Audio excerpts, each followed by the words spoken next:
शर्मा। साल 2008 में हुए मालेगांव ब्लास्ट मामले में फैसला आने के दूसरे ही दिन इस केस से जुड़े एक पूर्व अधिकारी महबूब मुजावर ने दावों ने सनसनी फैला दी।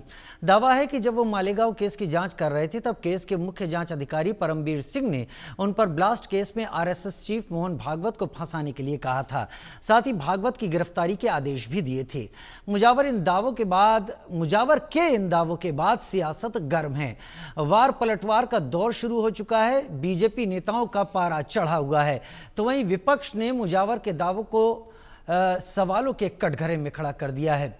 और इसके बाद ये सारी चीजें अब एक ऐसी रस्साकशी के तौर पर सामने निकल कर आ रही हैं जहां पर कांग्रेस और बीजेपी अब आमने सामने हैं। बीजेपी जो आरएसएस का एक गठजोड़ है और बीजेपी जिसका एक मूल संगठन कहा जाता है आरएसएस, उसके सर्वोच्च नेता या सरसंघ चालक को इस मामले में फंसाने की कोशिश का आरोप अगर पूर्व जांच अधिकारी अपने सीनियरों पर लगाता है तो यह बहुत गंभीर बात है। मालेगांव मामले में अदालत ने कहा कि सबूत नाकाफी हैं, इसलिए कल सभी को बरी कर दिया। लेकिन मुजावर के दावों के बाद यह राजनीति अब और आगे बढ़ने जा रही है कि कांग्रेस की सरकार में वो कौन था जिसने मोहन भागवत को फंसाने के लिए साजिश रची और उसका दबाव पुलिस अधिकारियों पर डाला। अगर मोहन भागवत की गिरफ्तारी होती तो जाहिर सी बात है इसको लेकर एक बड़ा बवेला मचना तय था। और इसको लेकर एक नैरेटिव जो कि अक्सर कांग्रेस के नेता हिंदू तालिबान के तौर पर कहते रहे थे, गढ़ते रहे थे, उसको एक मजबूत आधार तब दे दिया जाता। मुजावर के दावों में सच कितना है, क्या यह भी जांच के लायक है? क्या इसके बाद एक और जांच की अब शुरुआत होने वाली है? यह देखने वाली बात होगी। लेकिन मुजावर के दावों पर विवाद गहरा गया है और इसके चलते न केवल महाराष्ट्र की सियासत में भूचाल आना तय है, साथ ही साथ केंद्र की सियासत में भी भूचाल आना तय है। राहुल गांधी और कांग्रेस हमेशा आरएसएस पर हमलावर रहते हैं। राहुल गांधी हमेशा आरएसएस को लेकर तमाम आरोप मढ़ते नजर आते हैं। लेकिन अब इस दावे के बाद कांग्रेस जरूर बैकफुट पर होगी और कांग्रेस को समझ में नहीं आ रहा होगा कि मुजावर के ये दावे आखिर उन पर काट कैसे सामने रखी जाए। अगर महाराष्ट्र सरकार मुजावर के दावों को लेकर एक जांच की बात सामने रख देती है तो फिर उसके बाद कई लोगों का मुश्किल में आना तय है। पृथ्वीराज चव्हाण के बयान भी यहां पर काफी ज्यादा आ रहे हैं, जो कि आप नीचे ब्रेकिंग न्यूज में देख पा रहे हैं। भागवत से ब्लास्ट के तार जोड़ने की बात, राज साजिश किसने रची और बड़ी बात यह है कौन है सूत्रधार, राज बारी बारी खुले, नहीं तो इतना तय था कि भागवत की हो जाती गिरफ्तारी।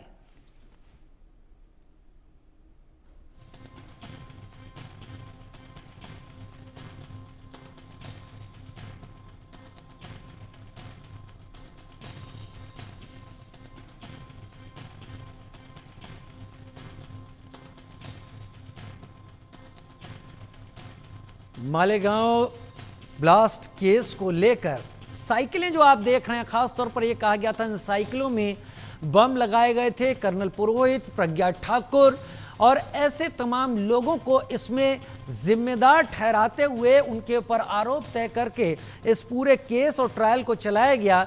लेकिन ट्रायल कोर्ट ने कल साफ कर दिया कि सबूत हैं ही नहीं तो शक के आधार पर कैसे दोषी ठहराएं। इसलिए उन्होंने केवल शक के आधार पर दोषी ठहराने से ट्रायल कोर्ट ने इनकार कर दिया और सभी को बरी कर दिया।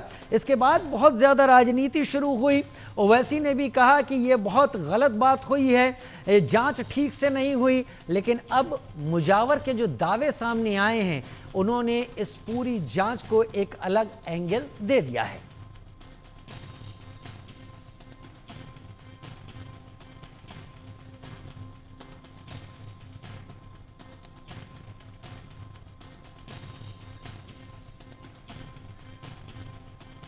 खास मेहमान हमारे साथ इस वक्त जुड़े हुए हैं, हरिशंकर जैन जी जुड़े हुए हैं, जो कि इस मामले में अपनी तरफ से दलीलें पेश कर रहे थे। अमितोष पारीक, प्रवक्ता वीएचपी, अरविंद कुमार जैन, पूर्व डीजीपी यूपी, और आलोक मेहता, एडिटोरियल डायरेक्टर हमारे साथ इस वक्त जुड़े हुए हैं। सबसे पहले मैं हरिशंकर जैन जी आपके साथ सवाल शुरू करता हूं।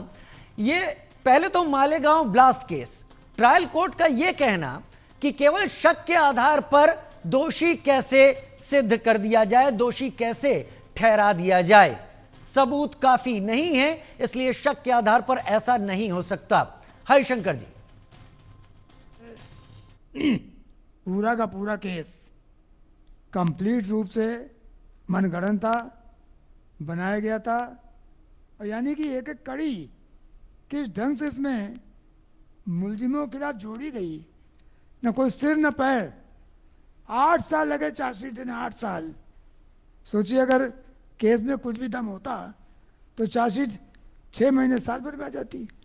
8 साल लगे चार्जशीट देने में, कोई गवाही नहीं, कोई सबूत नहीं, केवल एक सबूत था और एक ही कारण था कि हिंदू टेरर नाम की एक चीज सामने रखी जाए, जो उस समय तत्कालीन गृह मंत्री चिदम्बरम साहब थे, कांग्रेस के लोग थे, और मैं साफ कहता हूं कांग्रेस का शीर्ष नेतृत्व था। उनकी मंशा थी कि संघ के लोगों को, हिंदूवादी लोगों को और ऐसे लोगों को जो देश की अस्मिता के लिए कार्य कर रहे हैं, उनको बदनाम किया जाए। एक घिनौना खेल खेला गया। मैं तो कहता हूं कि जज साहब ने कम लिखा है कि शक की गुंजाइश नहीं, शक पर भी शक की गुंजाइश नहीं है, एक पैसे का सबूत नहीं है। यानी किसी गवाह ने नहीं कहा कि हमने देखा 300 गवाही हुई, 300, कोई गवाह ने, एक भी गवाह ऐसा नहीं रहा, चाहे मुस्लिम भी रहा हो, जिसने उनके प्रोसिक्यूशन को सपोर्ट किया हो। तो केस केवल और केवल जो हमारे देश में जो विघटनकारी तत्व हैं, वो ऐसे तत्व जो हिंदुओं को देखना नहीं चाहते, हिंदू शक्ति को देखना नहीं चाहते, हिंदुओं को बदनाम करना चाहते हैं, उन्होंने षड्यंत्र रचा था। और षड्यंत्र रच के पूरे मालेगांव केस को हिंदू टेररिज्म से, भगवा आतंकवाद से जोड़ा। परंतु ठीक है, 17 साल बाद साजिश का पर्दाफाश हुआ, परंतु जिन लोगों ने यातनाएं सही हैं, मैं प्रज्ञा ठाकुर जी से पर्सनली मिला हूँ, रमेश उपाध्याय से मिला हूँ, समीर कुलकर्णी से मिला हूँ, सब ने अपनी व्यथा बताई है और इतनी हृदय विदारक कथा बताई है कि अगर आप लोग मीडिया पता नहीं क्यों नहीं ले रहे हैं इसको, तो क्या चाहते हो? ये मानवता तर्रा उठे। कोई स्वतंत्र भारत में, एक संवैधानिक शासन में उम्मीद नहीं कर सकता कि किसी को इस तरह से ताड़ना प्रताड़ना दी जाएगी, इसलिए कोई हिंदू है, इसलिए कोई हिंदुत्व में विश्वास करता है, और इसलिए कि उस संघ के साथ है।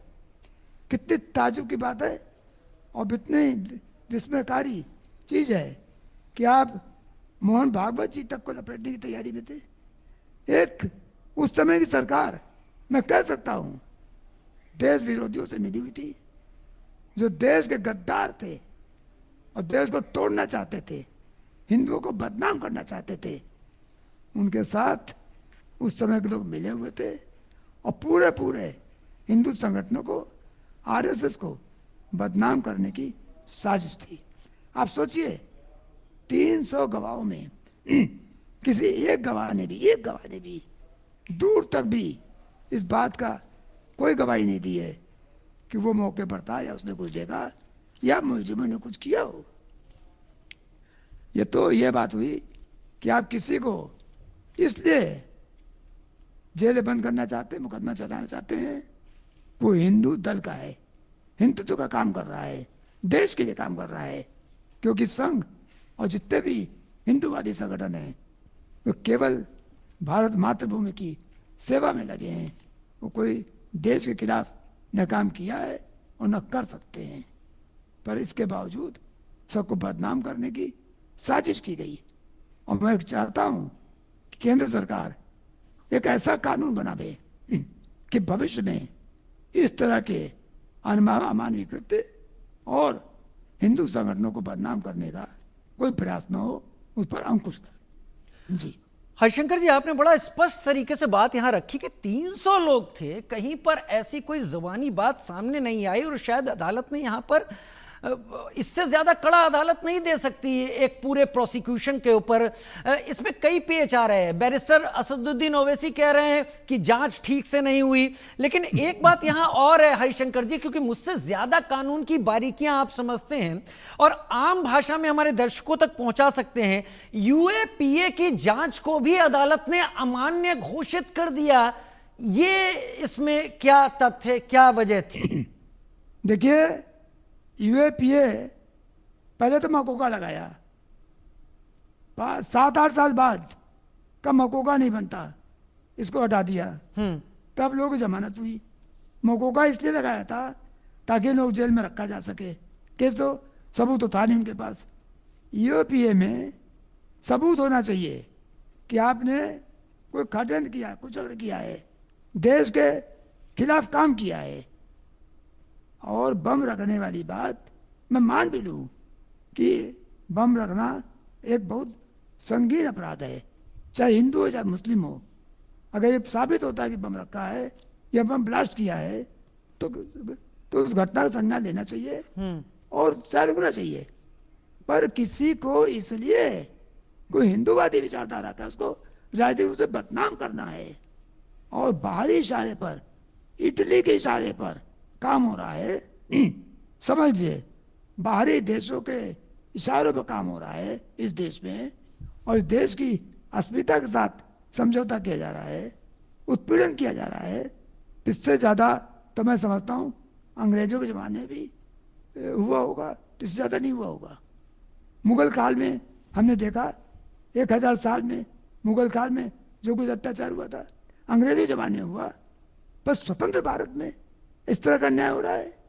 यूएपीए चलाने के लिए आपको बताऊं एक बड़ी महत्वपूर्ण बात जी, सेक्शन 45 जी, यूपीए एक्ट का कहता है, जी, यूएपीए एक्ट का जी, कि सरकार को सैंक्शन देनी चाहिए, जी, मुकदमा चलाने की स्वीकृति देनी चाहिए। मुकदमा चलाने की स्वीकृति केंद्र सरकार ने, राज्य सरकार ने नहीं दी। सबसे बड़ी बात तो ये है, क्या बात है? 45 तो पहले शुरू हुआ, कायदे से तो मुकदमा चल ही नहीं सकता था जी, क्योंकि लॉ कहता है कि एब्सेंस ऑफ प्रोसिक्यूशन सैंक्शन मुकदमा चल ही नहीं सकता। मैं सुप्रीम कोर्ट में चैलेंज किया था इसको, तो अभी ट्रायल खत्म होने वाला है, 3 से लोगों गवाही हो चुकी और बिल्कुल एकदम लास्ट स्टेज पर है। और यहाँ सुप्रीम कोर्ट ने कहा, स्टे भी किया था कि ताजुब की बात है कि सैंक्शन बिना केस कैसे चल रहा है। सेक्शन 45 यूपीए एक्ट का साफ कहता है कि गवर्नमेंट विल अकॉर्ड सैंक्शन, बिना सैंक्शन के कोर्ट कॉग्निजेंस नहीं लेगा।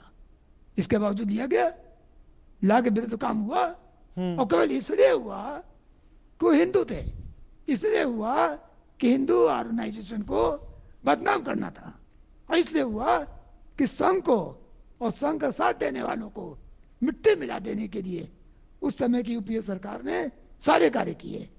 और यहाँ के और बाहरी इशारे पर किए, इटली के इशारे पर, मैं साफ तौर पर कहना चाहता हूँ।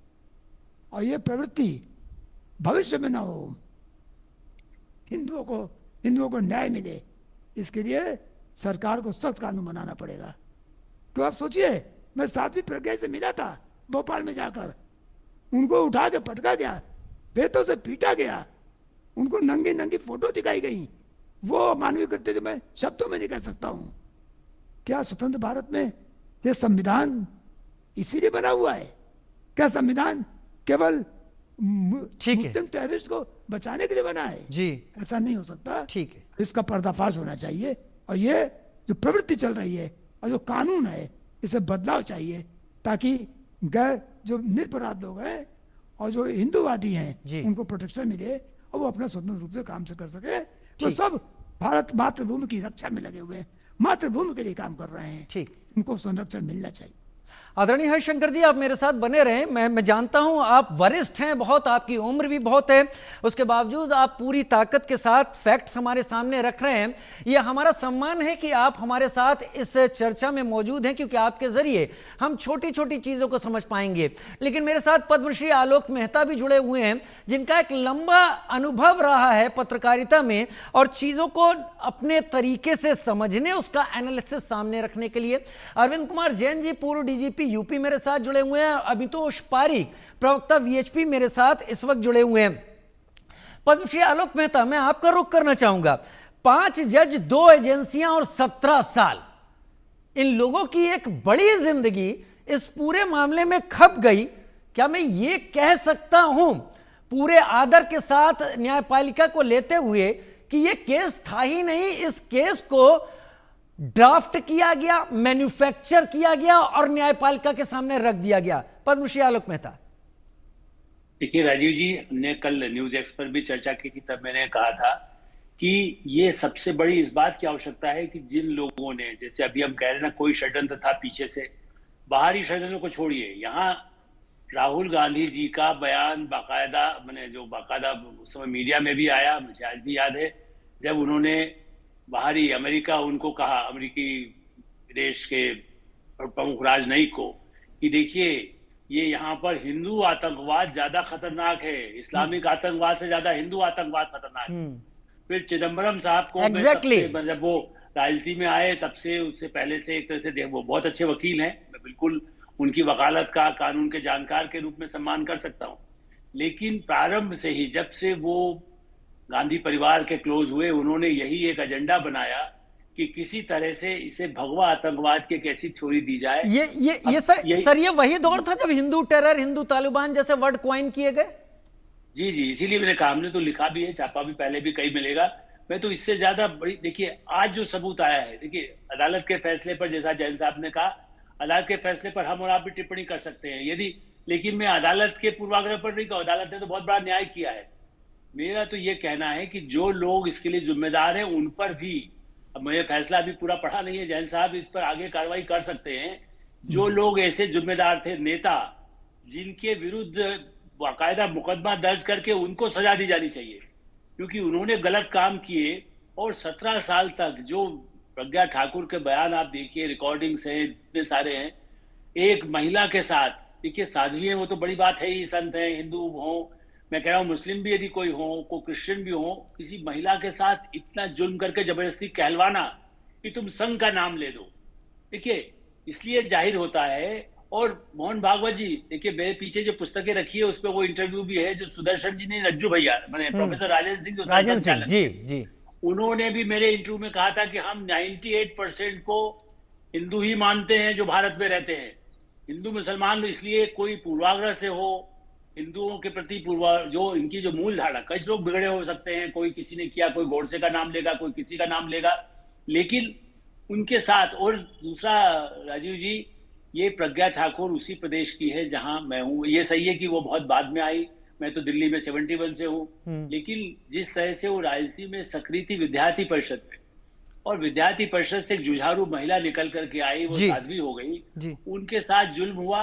और मोहन भागवत जी की बात करिए, मैंने इसलिए कहा कि सरसंघ चालक सब ये कहते रहे कि भाई भारतीय जनता पार्टी नहीं, समाज के विभिन्न क्षेत्रों में लोग हमारे हैं, मजदूरों में भी हैं, अधिकारियों में भी हैं जो संघ से निकले हैं, वो एक अच्छा काम करें, वो हिंदू विचारधारा या हिंदू संस्कृति या भारतीय संस्कृति, बेसिकली वो कहते थे हिंदू संस्कृति मतलब भारतीय संस्कृति। आज भी मोहन भागवत तो यही कह रहे। इसमें षड्यंत्र ये भी था, मैं आपको ये भी बताऊं, ये नहीं था कि मोहन भागवत को गिरफ्तारी हो, संघ को ही प्रतिबंधित कर दिया जाए।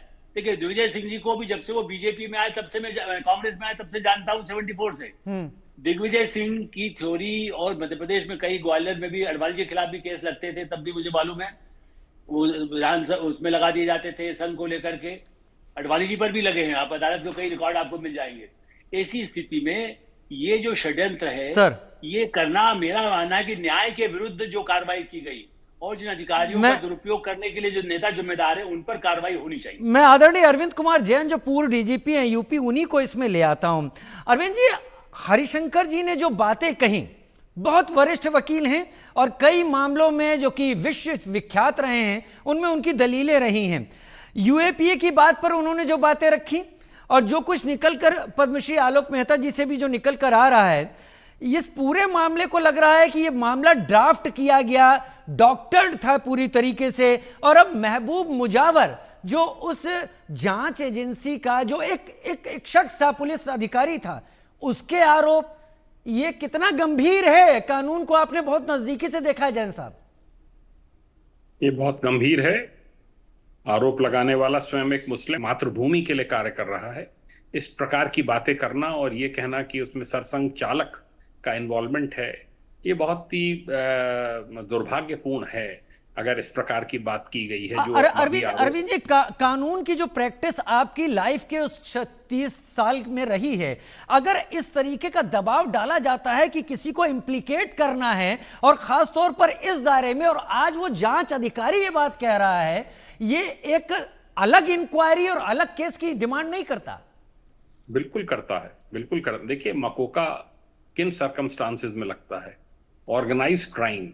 इनका कौन सा ऑर्गेनाइज क्राइम है? इन जितने हैं इसमें इन्होंने कौन सा पहले ऑर्गेनाइज क्राइम किया है? हिस्ट्री होनी चाहिए क्राइम की। मकोका लगाना बिल्कुल दुर्भाग्यपूर्ण है, दुरुपयोग है, 100% दुरुपयोग है मकोका का। इसके लिए पूर्व क्रिमिनल हिस्ट्री होनी चाहिए। साथ में इन लोगों का सबका किसी घटना में शामिल होना, किसी गंभीर घटना में शामिल होना साबित होना चाहिए कि ये पहले भी कोई गंभीर घटना कर चुके हैं। इस तरीके से मकोका लगा थोड़ी स्टैंड कर जाएगा। यूएपीए की अपनी अलग एक आवश्यकताएं हैं, उसकी अलग एक बारीकियां हैं कि किस तरीके किन किन प्रकरणों में केवल यूएपीए लग सकता है। गवर्नमेंट ने भी इसके ऊपर इंस्ट्रक्शंस बीच बीच में जारी किए हैं। ये यूएपीए का केस नहीं है और क्लियर हो गया। बहुत से गवाह जो प्रस्तुत किए गए थे कांग्रेस शासन में, वो सब पलट गए जब बीजेपी की गवर्नमेंट आई। उन्होंने साफ कहा कि दबाव में हमने बयान दिए थे। जैसा हरिशंकर जी अभी कह रहे हैं, 300 गवाहों के बयान हुए, किसी ने भी इसमें इस प्रकार की कोई गवाही नहीं दी।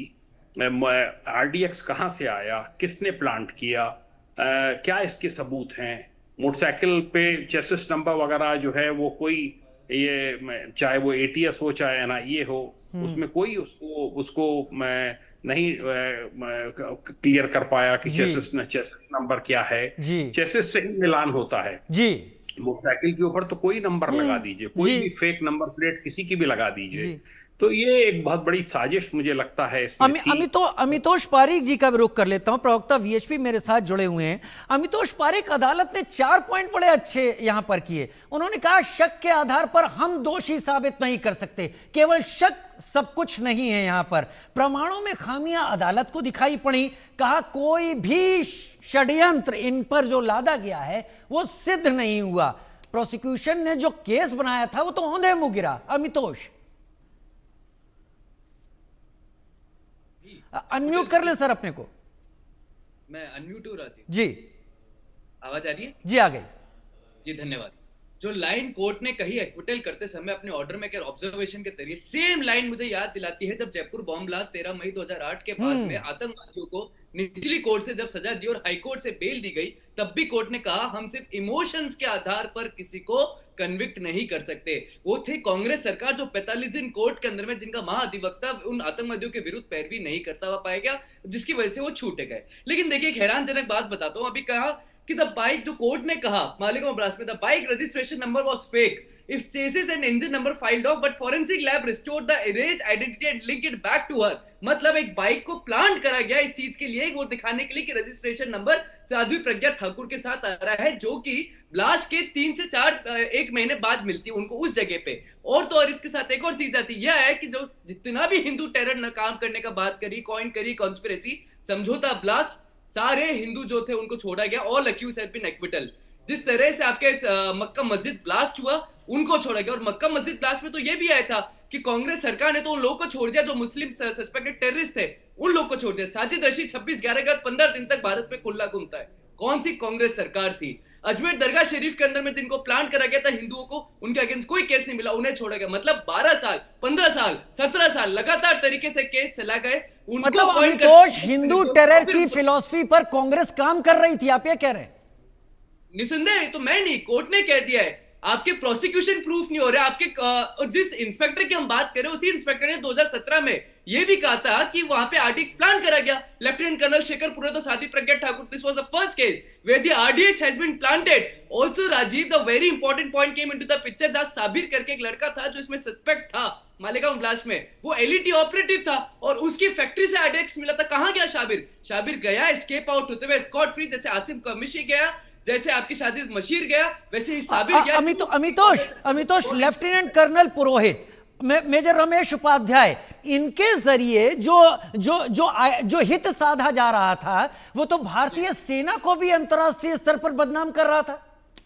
अंतरराष्ट्रीय सेना को कांग्रेस ने कब सम्मानित किया है मुझे एक बताइए राजीव जी। जब भारत की सेना ने कोई ऑपरेशन करा है, चाहे ऑपरेशन सिंदूर कर लीजिए, चाहे एयर स्ट्राइक कर लीजिए, चाहे शिव शक्ति कर लीजिए, चाहे ऑपरेशन महादेव कर लीजिए, कांग्रेस ने हमेशा उनको कटघरे में खड़ा करा। अगर वो साथ खड़े हुए हैं तो बाटला एनकाउंटर में मरे हुए आतंकवादियों के साथ। क्यों? क्योंकि वो शहीद का दर्जा देते हैं। अफजल गुरु उनके लिए शहीद है, लेकिन उनको मारने वाले उनके लिए आतंकवादी है। इसलिए भारत के अंदर में the terrorism was never a Bharat legacy and Hindu can never be a terrorist, which has been said by in the Rajya Sabha by honorable home minister। लेकिन कांग्रेस कॉइन करती रही। और एक पॉइंट मैं आपके माध्यम से रख देता हूं, एक सुधाकर चतुर्वेदी जो इसमें अक्यूज थे, अलीज अक्यूज, आप एक इंडिपेंडेंट व्यक्ति है, उन्होंने एक बात कही थी अपने ट्रायल में, during questioning the ATS also wanted to know his connection to the RSS and its leader।